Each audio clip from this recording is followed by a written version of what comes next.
Hoje nós teremos o estudo de O Livro dos Espíritos. Estamos na parte 2ª, no 6º capítulo, Relações de Além-Túmulo. Perguntas de 274 a 290, e esse trabalho, esse estudo, será feito pela nossa amiga Márcia Cordeiro. E durante o momento dos passes, a nossa também irmã e amiga Miriam Ramalho fará o estudo do Evangelho segundo o Espiritismo, em seu capítulo 19, itens de 1 a 5, o poder da fé. O título do capítulo é A Fé Transporta Montanhas. Para a nossa harmonização, temos uma página assinada por Joana de Ângeles, extraída do livro Dimensões da Verdade, psicografado por Divaldo Pereira Franco e editado pela Livraria Espírita Alvorada. Preocupações e morte. Muitos desavisados consideram os discípulos da codificação kardeciana como sendo um grupo de pessoas frustradas em franco desequilíbrio mental, porque eles falam sobre a morte, pensam na morte, esperam a morte, qual se conhecessem a vida depois da morte. E a verdade é que os espiritistas conhecem realmente o continente estuante de vida, que se alonga além das vibrações do decesso carnal. Mensageiros da erraticidade lhes falaram da realidade do após-túmulo, ensejando-lhes meditações acuradas sobre os valores legítimos e os imaginários que acompanham o espírito na vida futura. Para tais, o corpo, vestimenta temporária, merece o que vale. Indumentária que carece de respeito e zelo, conservação e cuidado, amizade e gratidão. Crescer através do corpo é o seu lema, em vez de viver para o corpo. O corpo é oportunidade, liame entre o berço e o túmulo, facultade de entrada e saída da vida física no processo incessante do evoluir. Não te atenhas às questiúnculas passageiras do domicílio corporal. Unge o coração de amor e alça a mente aos elevados programas de vida exuberante, preparando-te sempre para a desencarnação, matando lentamente vãs ambições, infelizes querelas e secundários valores. Fiandeiros da inutilidade gastam o tempo na roca da ilusão. Operários da atividade reta desperta com os instrumentos do dever movimentados nas mãos. Não te deixes consumir. A vida real é além da morte, onde se programam tarefas, ajustam roteiros e se organizam atividades. A erraticidade é a esfera das causas. Quando o sublime governador da terra se corporificou entre os homens, considerou o trabalho atendendo aos impositivos da ação na comunidade. Respeitou a indumentária, submetendo-se às contingências da época. Manteve amigos em círculo de afeição, atento à vida em sociedade. Aceitou problemas comuns, compreendendo as limitações mentais dos que o cercavam, mas, sobretudo, preparou-se para o serviço de salvação dos espíritos, entregando-se, ele mesmo, às maiores renúncias, às mais pungentes dores, às mais graves aflições, para, através da cruz, em morte imerecida, atestar que as fronteiras do reino da alegria perfeita começam com as primeiras tintas da madrugada, que brilha na esfera excelsa da imortalidade, depois de todas as preocupações, vencida a morte. E assim, com essa página de Joana de Ângeles, que possamos nos dirigir a Deus, Senhor da vida, a Jesus, mestre da vida, falando assim: estamos reunidos para entendermos, aprofundarmos, sinalizarmos em nós o sentido da vida, essa vida abundante, exuberante, ilimitada. E por isso vos pedimos que possamos estar atentos, que nossas mentes estejam abertas, que nossos sentimentos estejam receptivos à revelação espírita que nos chega através do estudo da noite de hoje. E para tanto vos pedimos que as nossas queridas companheiras Márcia e Miriam sejam abençoadas e tenham a lucidez que parte do abraço dos teus mensageiros, dos vossos mensageiros, em socorro à nossa necessidade de compreensão.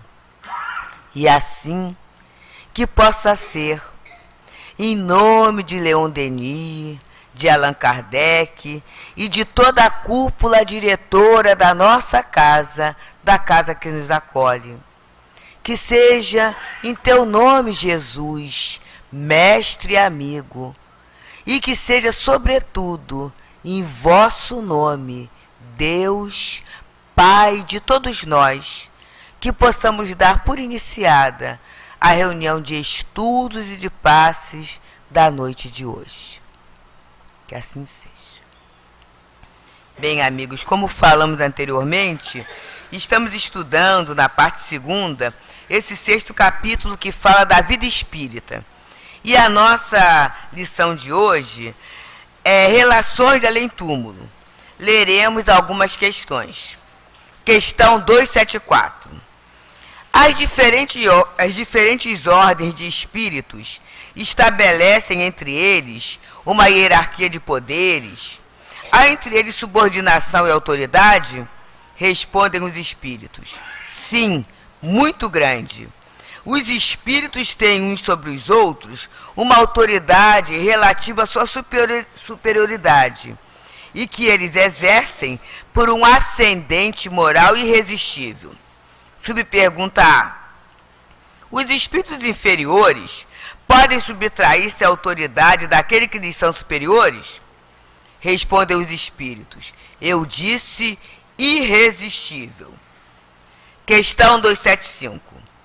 O poder e a consideração de que um homem desfrutou na Terra lhe dão uma supremacia no mundo dos espíritos? Não, pois lá os pequenos serão elevados e os grandes rebaixados. Lê os Salmos. Subpergunta A. Como devemos entender essa elevação e esse rebaixamento? Não sabes que os espíritos são de diferentes ordens, conforme seu mérito? Pois bem, o maior na Terra pode pertencer à última categoria entre os espíritos, enquanto seu servidor poderá pertencer à primeira. Compreendes isto? Não disse Jesus: quem se humilhar será elevado, e quem se elevar será rebaixado? Vamos agora caminhar até a 281. Por que os espíritos inferiores se comprazem em nos induzir ao mal? Respondem os espíritos: por inveja de não terem merecido estar entre os bons. O desejo deles é o de impedir, tanto quanto possam, os espíritos ainda inexperientes de alcançarem o bem supremo. Querem fazer com que os outros experimentem o que eles próprios experimentam. Não vedes isso também entre vós? E questão 283 e última. Os espíritos podem, reciprocamente, dissimular seus pensamentos? Podem ocultar-se uns dos outros? Não. Para eles tudo está descoberto, sobretudo quando são perfeitos. Eles podem se afastar, mas sempre se veem. Isto, todavia, não constitui uma regra absoluta, pois certos espíritos podem muito bem tornar-se invisíveis a outros espíritos, se julgarem útil fazê-lo. E com as nossas vibrações de paz e de amizade, passamos a palavra à nossa irmã Márcia Cordeiro. Que o Senhor a abençoe.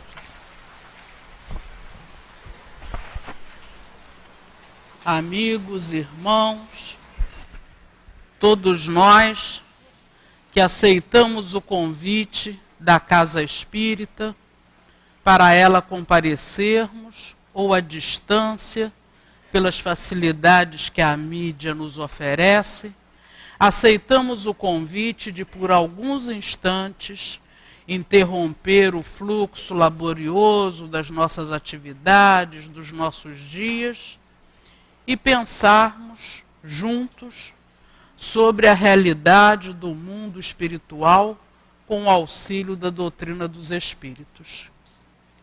Que possamos lentamente entrarmos em ligação com os benfeitores de nossa alma, com aqueles espíritos generosos e amigos que tutelaram a nossa encarnação, a vinda para o estado corporal, a interrupção por alguns instantes da vivência na erraticidade, com a finalidade de alcançarmos valores espirituais que nos proporcionarão, certamente, melhores condições na vida imortal.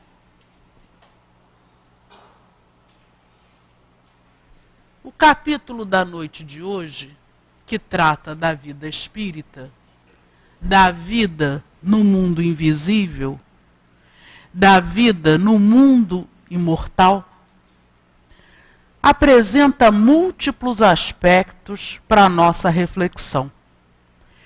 Mas apresenta, especificamente essa noite, a possibilidade de refletirmos sobre as sociedades espirituais no mundo invisível. Como é que elas se organizam? Como é que elas se processam?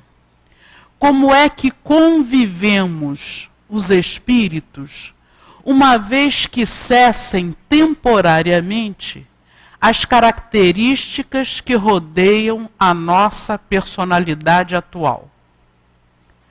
Como é que será estarmos afastados de alguns critérios que na sociedade corporal, na sociedade terrena, parecem organizar os homens em classes, comunidades, países, cores, profissões, inteligência, saúde, beleza? Como é que, uma vez afastado tudo que diz respeito ao corpo transitório, estaremos organizados? E como é que conviveremos? Se nós observarmos com cuidado as questões, nós vamos ver que esses aspectos se sucedem. Entre a questão 274 e a questão 279, e nós estamos aí com o texto completo em nossas mãos, nós vamos ver uma ordem de ideias. E que ordem de ideias são essas? A ordem de ideias pelas quais a chamada escala espírita, que foi estudada por nós a partir do item 100 de O Livro dos Espíritos, norteia a estruturação da sociedade do mundo imortal. Nós aprendemos, através das perguntas e das respostas que os bons espíritos trouxeram a Kardec, que exclusivamente os valores eternos estruturam essa sociedade. Estando os espíritos divididos em diferentes ordens, de conformidade com os seus méritos, eles estarão necessariamente associados quando convivem com aqueles assemelhados a eles mesmos. E essa semelhança vem dos graus de elevação. E nada tem a ver com valores que na Terra estabeleçam distinção entre os homens. Como é que nós poderíamos compreender isso? Os próprios espíritos recorrem às lições do Evangelho.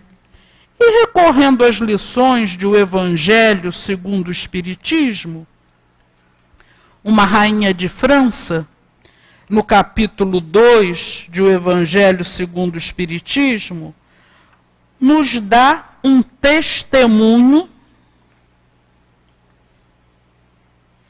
de como é a entrada nesse mundo invisível daqueles que persistem na ilusão de lá poder encontrar as mesmas deferências ou características da vida terrena.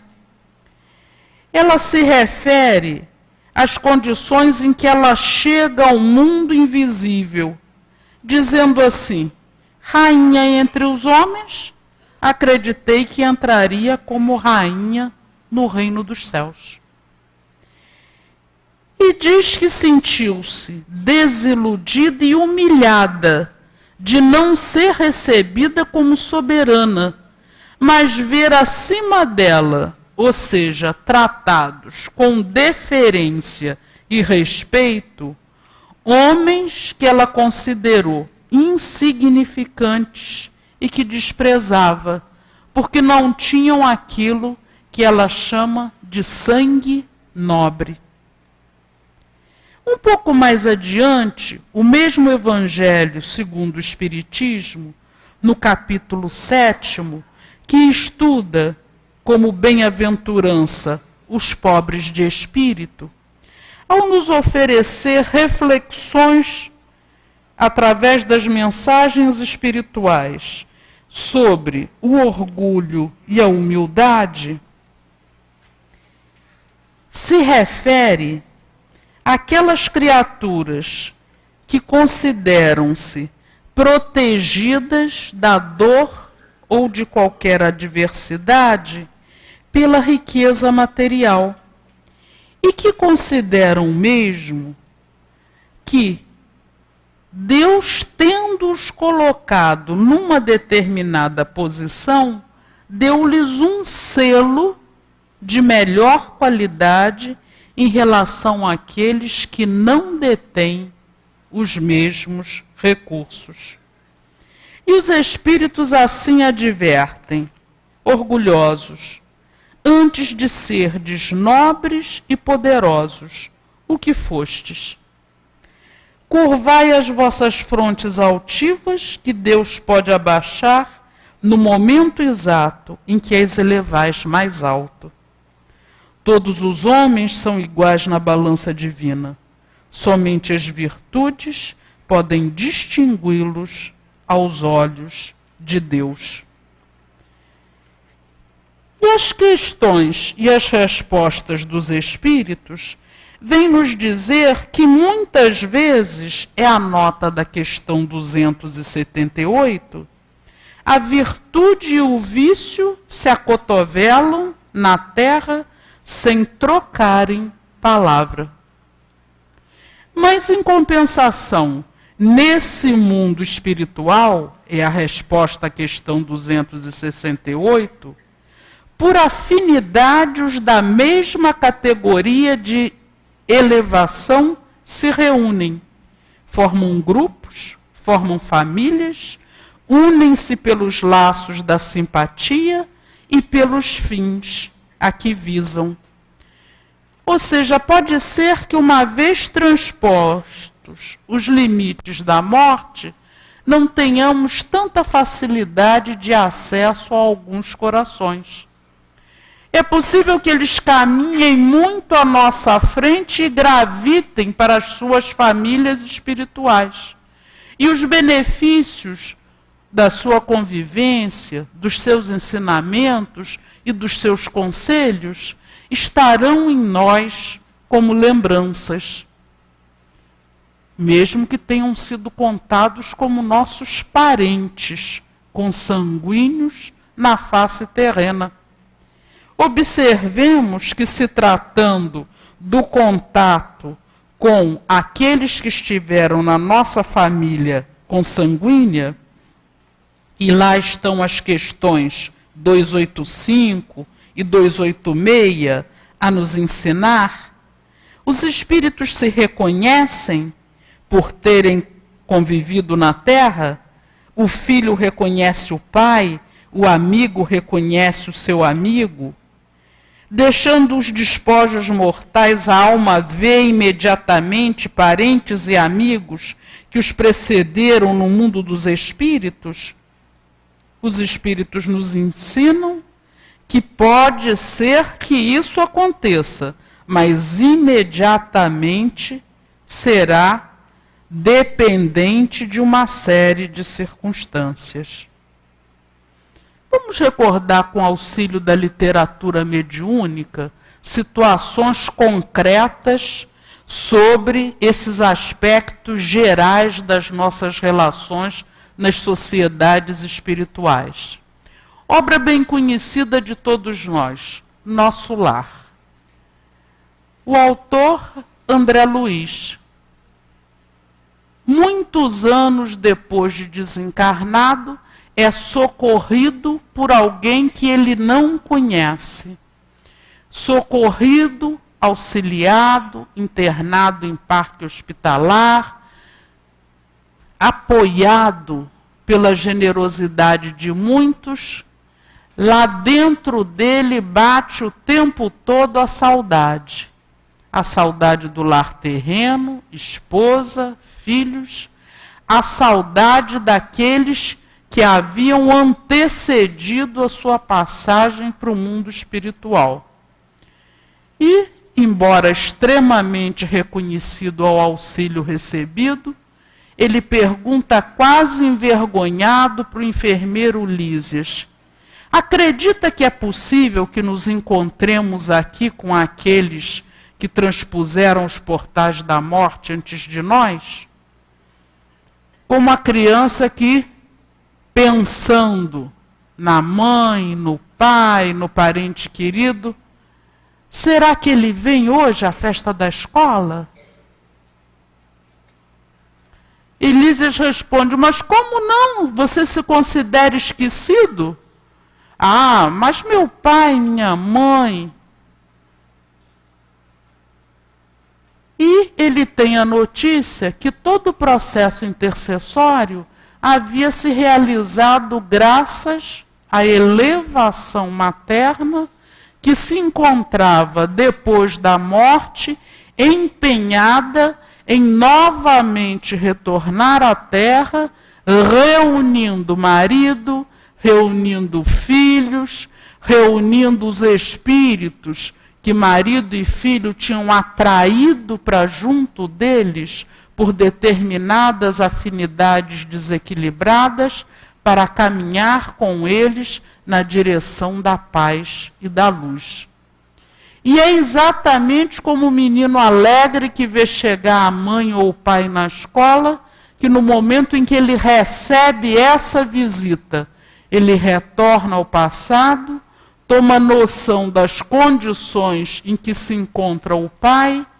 Mais tarde, numa outra obra, ele encontra o avô paterno, também em condições espirituais muito difíceis, e compreende que, antes de tudo, nós somos a família que caminha para o Pai maior, que caminha para Deus.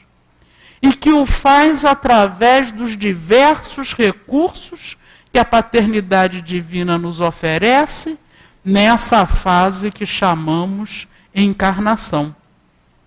e que, se desejamos caminhar juntos, gravitando para a unidade divina, precisamos fazê-lo no atendimento à lei de justiça, de amor e de caridade.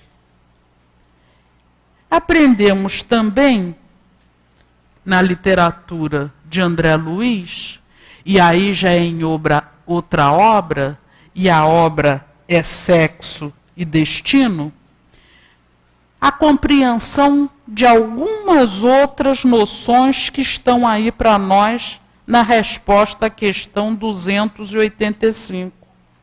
Como é que aqueles que se conheceram na Terra se reconhecerão no mundo dos espíritos?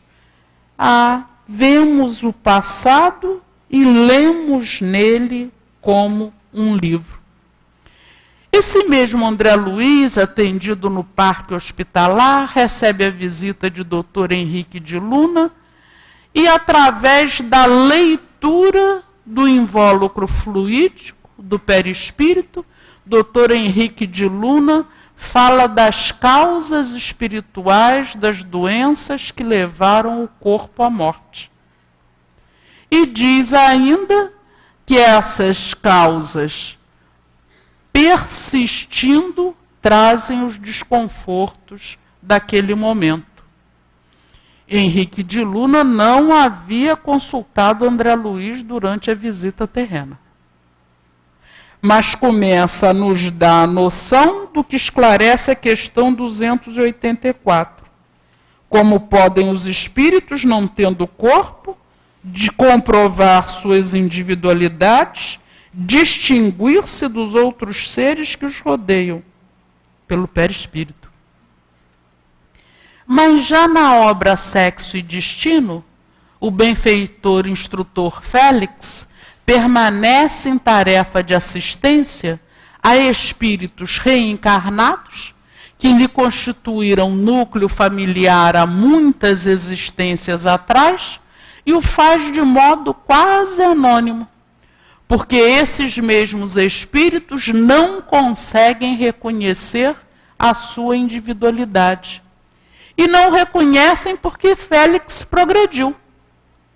Daquele elemento que tumultuou a vida da família em diversas circunstâncias, caminhando na direção da lei de justiça, de amor e caridade, Félix se torna, de algoz, em benfeitor de todos aqueles familiares. E volta à Terra, reencarna, para, através da transmutação de um vínculo afetivo entre amantes, agora entre vovó e netinho, conduzir o coração a mais equilíbrio, a mais paz e a renovação necessária. Quanta diferença, né, da nossa sociedade terrena, na qual nos estabelecemos em alguns poucos parâmetros para definir criaturas e, mais ainda, para definir atitudes nas nossas relações com aquelas criaturas. Pela aparência, pelo jeito de falar, pelo jeito de olhar, pela cultura, pela falta dela, pela posse de recursos terrenos, até pelo que dizem que são sem serem. E nós estabelecemos muitas vezes elos ou desvinculações, que, uma vez ultrapassada a barreira da morte, e às vezes antes dela, mostram a fragilidade, mostrando que exclusivamente os valores de conformidade com a lei de justiça, de amor e caridade é que nos situa em algum patamar na vida imortal e, mais ainda, nos mantém ligados uns aos outros. São as questões 287 e 288 que nos ensinam isso. Afinal de contas, retornando ao mundo dos espíritos, como seremos recebidos? Se justos, como bem-amados irmãos, desde muito tempo esperados. Se desequilibrados na maldade e no erro, como ser desprezível. E insiste Kardec, mas que sentimento vai despertar entre os espíritos imperfeitos a chegada de outro, como eles? Ficarão satisfeitos. Quando veem seres que se lhes assemelham e privados da infinita aventura, qual na terra um tratante entre seus iguais. A afinidade, a associação pelos valores da alma fazem a gente compreender a insistência de Kardec nas questões 274 e 275 em apresentar como irresistível a autoridade moral dos espíritos uns sobre os outros. E essa autoridade moral como diretamente proporcional ao grau de superioridade. Retornando à figura de Félix, não foi necessário que o grupo familiar junto a ele o perdoasse. Foi necessário que ele se associasse à lei de justiça, de amor e caridade. Uma vez associado a essa lei, romperam-se, desfizeram-se laços de inferioridade.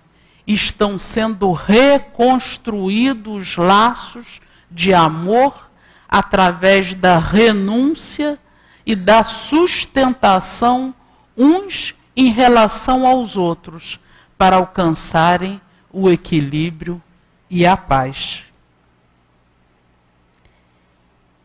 A questão 280 nos convida a raciocinar se há afinidade, se há associação entre os que se assemelham, os dessemelhantes vão se ignorar uns aos outros nesse mundo invisível? E a resposta é não. Os bons estão sempre ocupados em auxiliar os imperfeitos a subir para Deus. É essa sua missão.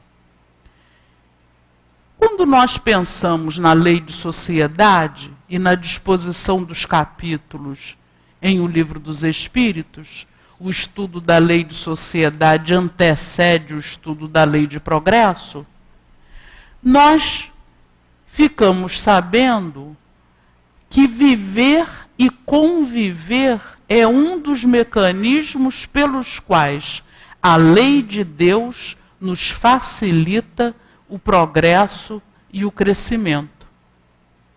Essa lei vige antes e depois da morte. E por quê? Porque é necessário a contribuição das conquistas que já foram efetuadas por aqueles que caminham adiante, para sustentar, para acordar, para estimular aqueles que estão caminhando mais lentamente em direção ao equilíbrio e à paz. Mas, ao mesmo tempo, os espíritos ensinam que entre os maus e os inferiores, está aí a questão 281, esses inferiores se comprazem em induzir outros espíritos ao mal. Os superiores ajudando os inferiores e os inferiores se desajudando entre si. E se desajudando por quê? Porque ainda não conhecem a felicidade de caminhar de conformidade com a lei. Quando nós caminharmos um bocadinho mais para frente em O Livro dos Espíritos, quando pensarmos nas penas e nos gozos futuros, na questão 975 de O Livro dos Espíritos, nós aprenderemos que os inferiores compreendem sim a felicidade do justo, embora não vivam como ele, e isso lhes é um suplício, porque compreendem que não são felizes por sua própria culpa. É isso que os motiva a solicitar a nova vida corporal, fazer a escolha das provas que na semana passada mesmo nós estávamos estudando. E é isso também que os motiva, como diz a questão 281, querer que outros experimentem o que eles próprios experimentam. E os espíritos perguntam: isso não se dá também entre vós outros? Novamente, o Evangelho segundo o Espiritismo nos auxilia a compreendermos o que seja a persistência da tentação, mesmo depois de ultrapassado a barreira do mundo corporal, através das provas. Na coletânea de preces, recordando a prece dominical, o Cristo disse: não nos abandoneis à tentação, mas livrai-nos do mal. E refletindo sobre esse pedido do Cristo, Kardec escreveu: nós mesmos, espíritos imperfeitos, encarnados na Terra, para expiar faltas e nos aperfeiçoar, temos a causa primária do mal em nós. E os maus espíritos disso se aproveitam, das nossas tendências viciosas, para nelas nos manter, nos estimular e nos tentar. Cada imperfeição é porta aberta à influência desses espíritos, já que contra os seres perfeitos eles são impotentes e renunciam a qualquer tentativa de atacá-los. Tudo o que fizermos para afastá-los será inútil, se não colocarmos em oposição a eles uma vontade inquebrantável de permanecer no bem e uma renúncia absoluta ao mal. Observemos, com auxílio das revelações dos Espíritos e com os exemplos da literatura mediúnica, afinal de contas, como é que se vive do lado de lá do túmulo? Vivemos rodeados por aqueles que pensam e sentem como nós. Vivemos e permanecemos atraindo para junto de nós aqueles com valores assemelhados aos nossos. Morrer não nos deixará menos tristes, caminharemos para a comunidade dos tristes. Morrer não nos deixará menos revoltados, estaremos associados a outrem tão revoltados quanto nós. Morrer não nos deixará mais saudáveis, se não cultivarmos saúde espiritual. Seremos lá o que somos aqui. Estaremos rodeados lá por outros que sentem, escolhem, vivem como nós mesmos. Viver do lado de cá do túmulo nos facilita renovação. A convivência, o atrito da lei de sociedade permite que ora nós estejamos junto da virtude, como ora nós estejamos junto do vício. Permite que até nós cheguem os mais variados estímulos, nos convidando à renovação. E muitas vezes, com a vontade enfraquecida de nos renovar, nós até reclamamos. Mas olha só, no local em que eu trabalho, fulano e beltrano estão o tempo todo me chamando. Vamos no centro espírita. Vê se você não quer ir lá, ouvir alguma coisa diferente dessas ideias que você está o tempo todo pensando nelas, se situando nelas e não se sentindo em condições de se fortalecer. Vamos ver se você não gostaria de fazer alguma coisa diferente desse seu dia a dia que parece te deixar tão desgastado, tão entristecido. Você não gostaria de ver essas situações de um outro ponto de vista? E a gente, por qualquer motivo, é trocado de local no trabalho e os convites continuam.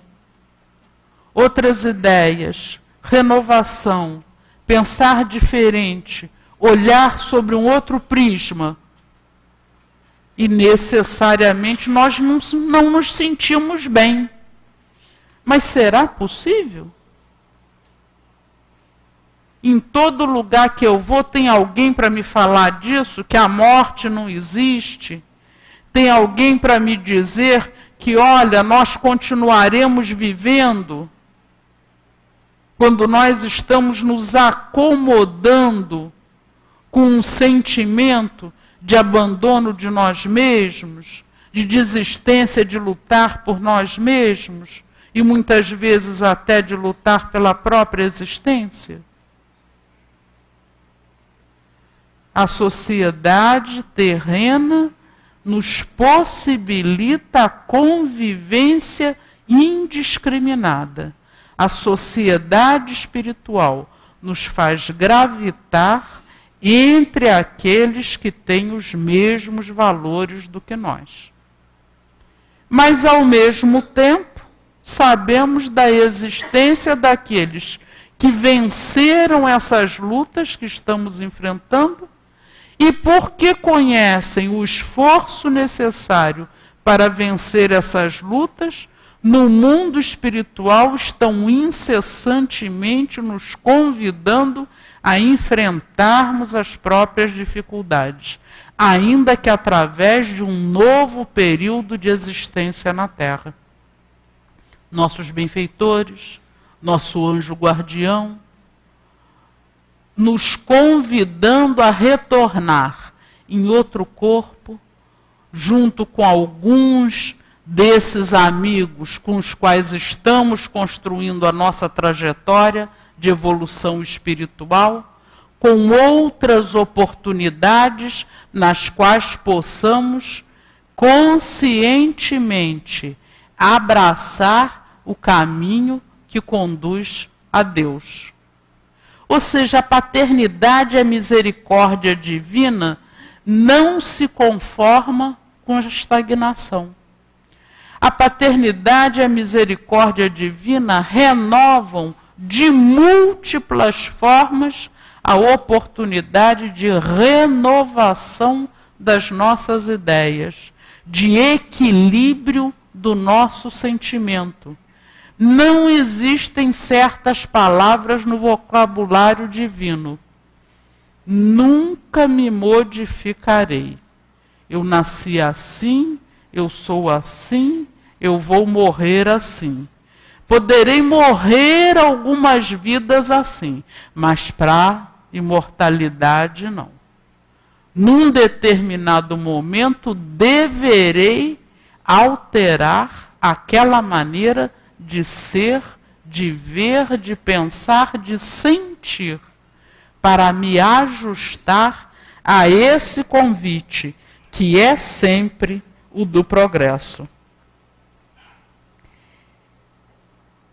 Dizem ainda as questões que estão sob o nosso cuidado de meditação na noite de hoje. 283. Os espíritos podem reciprocamente dissimular seus pensamentos? Podem ocultar-se uns aos outros? A resposta é não. Entre eles tudo é patente, principalmente para os perfeitos. Podem afastar-se, mas eles sempre se veem. Mas, entre os muito superiores e os muito inferiores, podem os inferiores sequer conseguir perceber os muito superiores. Ou seja, tornar-se invisíveis. Ou pela diferença do grau de evolução, ou ainda aqueles que tornam-se invisíveis para auxiliar com mais justeza. Temos, ainda na literatura mediúnica, aquelas sublimes intercessões dos espíritos que caminharam muito além dos seus grupamentos familiares, mas não esquecem seus amores retardatários. Temos a veneranda figura de Margarida em busca de Gregório. Temos diversos outros exemplos nos quais os laços de afeto, pasmem, se estabelecem entre os superiores e inferiores como laços que não se rompem. E os que caminham à frente, não se esquecendo dos retardatários, promovem diversos modos de alcançar-lhes o sentimento e levá-los um pouco mais para o justo equilíbrio necessário. Que sociedade, não é? Estabelecida em laços de afeto indestrutíveis, quando assentado no amor, na compaixão, na piedade, na compreensão. E que tem por objetivo fazer com que todos alcancem, como nos ensinou a questão 975, a felicidade do justo. Aprendemos ainda com os amigos espirituais, no conjunto das questões, que os nossos parentes e amigos, especialmente afeiçoados, vêm ao encontro da alma que regressa da terra e felicitam-na como se regressasse de uma viagem. Resposta à questão 289. Que ajudam-na a desprender-se dos liames corporais, graça concedida aos bons espíritos, o lhe virem ao encontro os que os amam. Ao passo que aqueles que permanecem distanciados do equilíbrio têm dificuldade em estar junto de seus afetos ou permanecem em isolamento. E a obra O Céu e o Inferno nos traz dezenas de exemplos. Os que se isolaram no egoísmo, nada ouvem, nada percebem no mundo espiritual, apenas de tempos em tempos a consciência bradando em seus corações, até que consigam ir aos poucos se libertando de suas dificuldades e retomando o caminho da convivência e do aprendizado. Ou seja, essa vida espírita não é sorte, não é acaso, não é fatalidade. Essa vida espírita é construída por nós.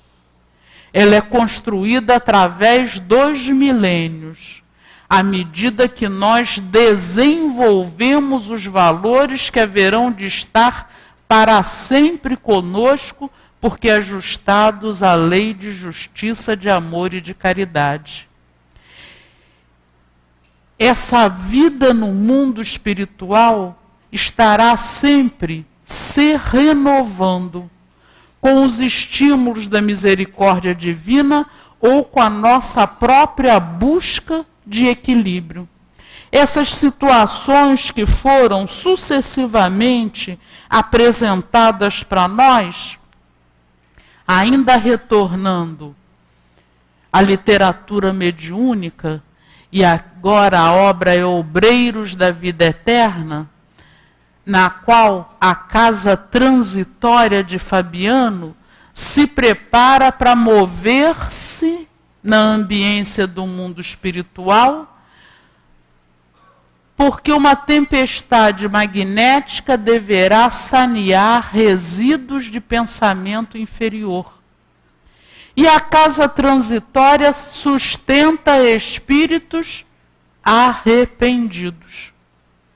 E no momento em que a tempestade magnética se aproxima, abrem-se as portas da casa transitória e todos aqueles espíritos sinceramente arrependidos conseguem penetrar as barreiras vibratórias da casa.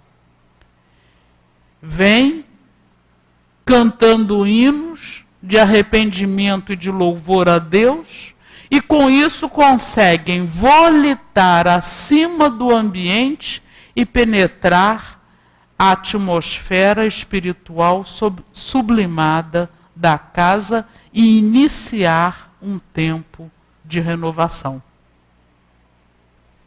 Mudança, possibilidade de mudança, mudança a qualquer momento, apoio espiritual para todos nós quando desejamos estabelecer as mudanças e enquanto não nos sentimos fortes para fazê-las, o socorro e a sustentação para não irmos pouco a pouco nos enovelando em maiores dificuldades. É a bondade, é a misericórdia infinita de Deus, nosso Pai. É, consequentemente, a possibilidade para qualquer um de nós, quaisquer que sejam as nossas dificuldades, as nossas falhas, o momento íntimo, mais ou menos doloroso que estejamos atravessando, compreendermos a Deus. Ele é Pai justo, misericordioso e bom, e a sua justiça e misericórdia se chama sempre nova oportunidade. Oportunidade de recomeçar, oportunidade de nos interrompermos movimentos de desequilíbrio através de elos amorosos, amigos, de espíritos que vêm caminhando conosco através de múltiplas vidas e que nem as fronteiras vibratórias, vida corporal e mundo invisível, conseguem dissociar do nosso coração e dos nossos afetos. Ou seja, a vida é sempre de esperança, porque é sempre de renovação. A vida é sempre de mudança, porque necessitamos alcançar patamares cada vez mais elevados da compreensão de Deus, de sua lei e do nosso papel na vida imortal. Não nos detenhamos junto às dificuldades momentâneas, mesmo que elas se arrastem conosco já por toda essa existência. Há um futuro de paz, de elevação, a um futuro de mais felicidade a partir do momento que nos associemos ao projeto divino. Que o Senhor nos abençoe o entendimento.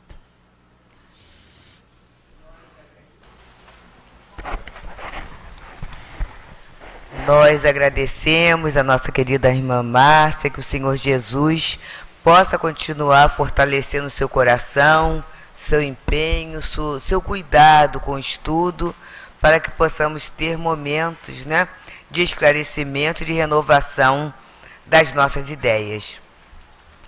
Nós agora iremos ler em o Evangelho segundo o Espiritismo, no seu capítulo 19, que tem como título A Fé Transporta Montanha, o poder da fé. Estamos iniciando o capítulo. E leremos o tema do 1 a 5, nós leremos o dito bíblico, que é o item 1.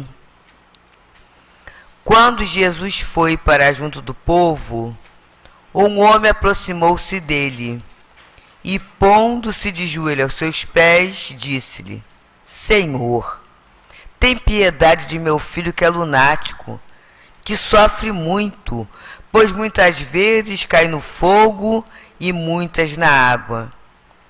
Eu o apresentei aos seus discípulos, mas eles não puderam curá-lo. E Jesus lhe respondeu dizendo: Ó raça incrédula e depravada, até quando estarei convosco? Até quando vos hei de aturar?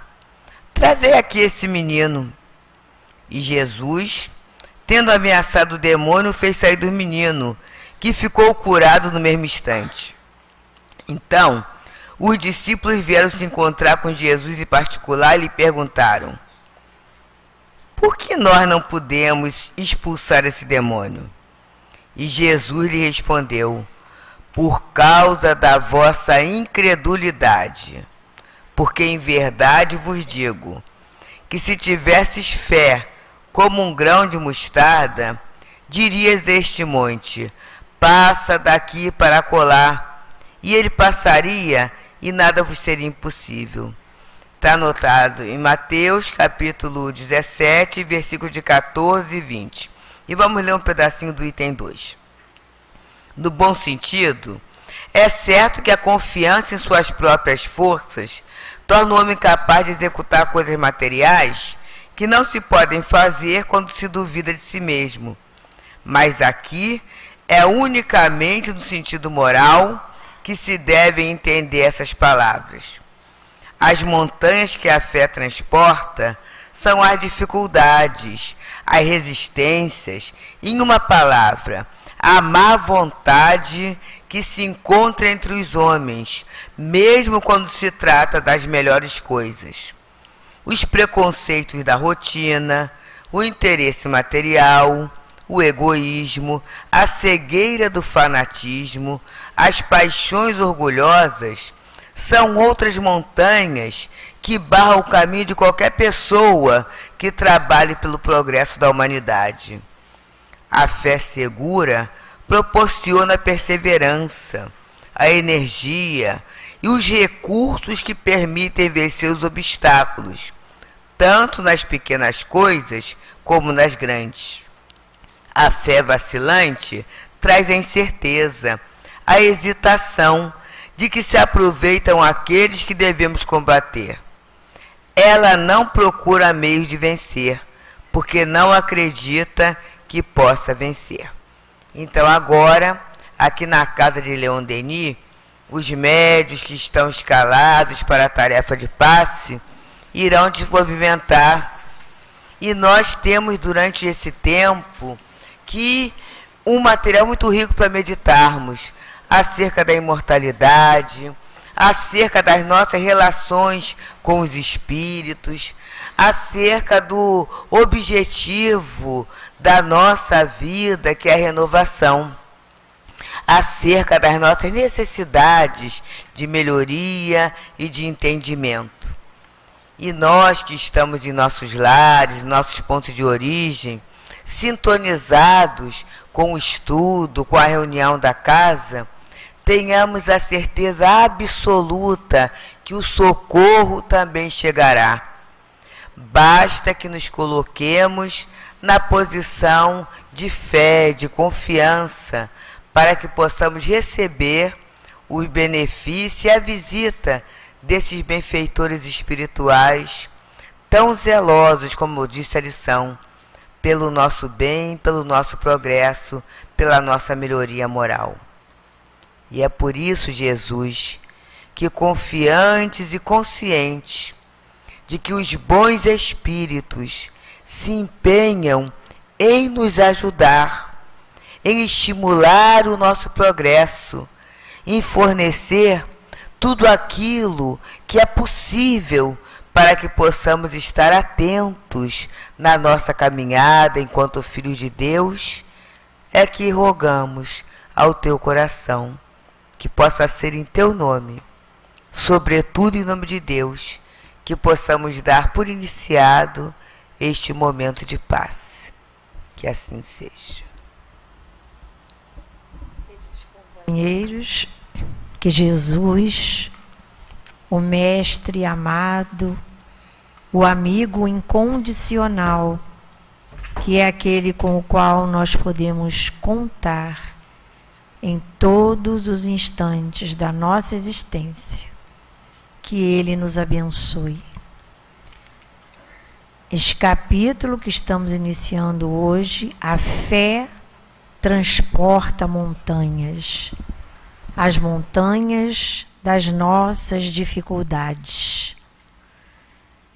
O poder da fé, que é exatamente o que nós vamos estudar na noite de hoje. E o que é a fé? No sentido comum, é aquilo que nós podemos vencer, que nós acreditamos. Kardec conceitua a fé como sendo aquela que pode ser encarada frente a frente em todas as épocas da humanidade. Nós temos no livro O Consolador, o nosso Emmanuel dizendo para nós, respondendo à pergunta do nosso Francisco Cândido Xavier: poderá a razão dispensar a fé? Emmanuel responde: a razão humana é ainda muito frágil e não poderá dispensar a cooperação da fé que a ilumina para a solução dos grandes e sagrados problemas da vida. E mais adiante, o nosso querido companheiro pergunta também a Emmanuel: poder-se-á definir o que é ter fé? Porque muitas vezes nós questionamos, afinal, o que é fé? Será que eu tenho fé? A minha fé é inquebrantável? E Emmanuel diz que ter fé é guardar no coração a luminosa certeza em Deus. Certeza que ultrapassou o âmbito da crença religiosa, fazendo o coração repousar numa energia constante de realização divina da personalidade. Conseguir a fé é alcançar a possibilidade de não mais dizer eu creio, mas afirmar eu sei, com todos os valores da razão tocados pela luz do sentimento. Então, sentimento e razão são os dois elementos importantes, necessários para que nós tenhamos esta fé que remove as montanhas das nossas dificuldades. Esta fé inquebrantável, esta fé inabalável, que diante das dificuldades nos mantém de pé, nos torna fortes, nos torna corajosos para enfrentar as lutas que se apresentam na nossa existência. Então, queridos companheiros, que nós realmente possamos fazer um esforço cada vez maior para conquistar, sim, porque a fé que nós todos com certeza almejamos é uma conquista, é uma construção realizada através dos milênios, através das nossas reencarnações. E a doutrina espírita, ela propicia, ela facilita essa conquista através do estudo, do trabalho no bem, da prática do bem e da prece, que nós devemos cultivar sempre e sempre em nossos corações. Que Deus nos abençoe, que Jesus nos ilumine e que os bons espíritos nos sustentem as forças para termos cada vez mais e mais fé. Graças a Deus.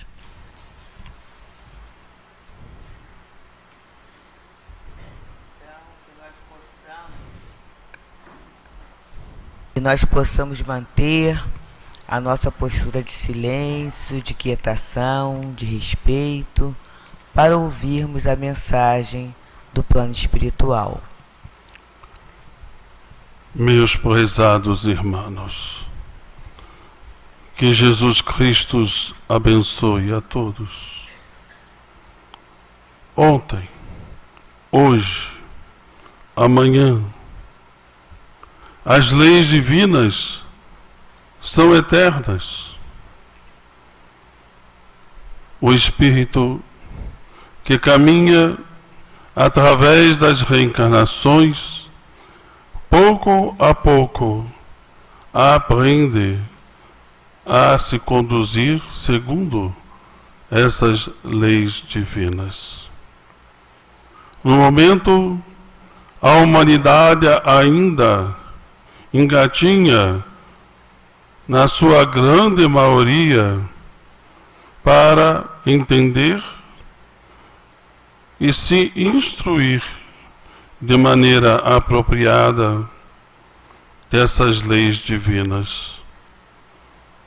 O homem sofre, a humanidade é carente, não de pão e água, mas de fé, de compreensão, de atitudes que possam elevar a sua compreensão diante da eternidade de Deus, deste Pai generoso. Assim, caros filhos, os espíritos, aos poucos, estão se valendo de todos esses recursos trazidos pela espiritualidade maior, mais elevada, para se instruir nos valores da vida eterna. Paz, bondade, atitudes cristãs, virtudes, são cada vez mais objetos de estudos para que o homem, como espírito imortal, se entenda e se aprimore. Passos lentos, dificuldades mil, tormentos interiores, são muitas vezes as consequências de hábitos antigos e que precisam ser deixados para trás. E, com vistas às conquistas espirituais que irão facilitar a este espírito não só melhorar a convivência consigo próprio, com o próximo, como também com Deus.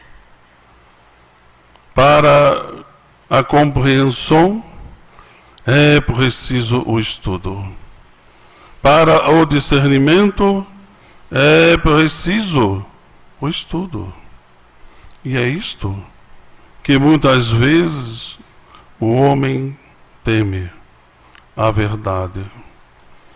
Tem ele guardado as suas impressões através de estudos que muitas vezes versam somente da matéria para a matéria, esquecidos de que há um espírito dentro de cada um de vocês que precisa ser olhado, analisado, e que precisa entender que após a perda do corpo físico irá sobreviver.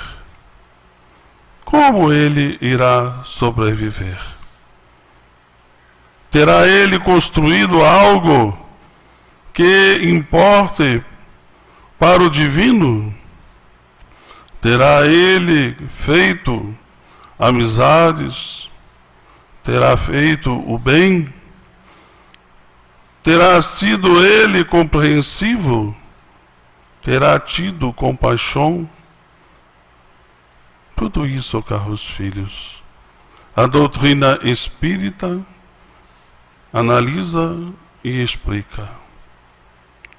E todos vocês, neste momento, estão de posse de estudos, livros e tudo mais que esta nova ciência traz para poder analisar, sair da matéria, transcender para o mais elevado e buscar efetivamente se inserir no mundo dos espíritos, no sentido de que, independentemente aonde esteja, no mundo espiritual ou no mundo material, somos todos espíritos imortais.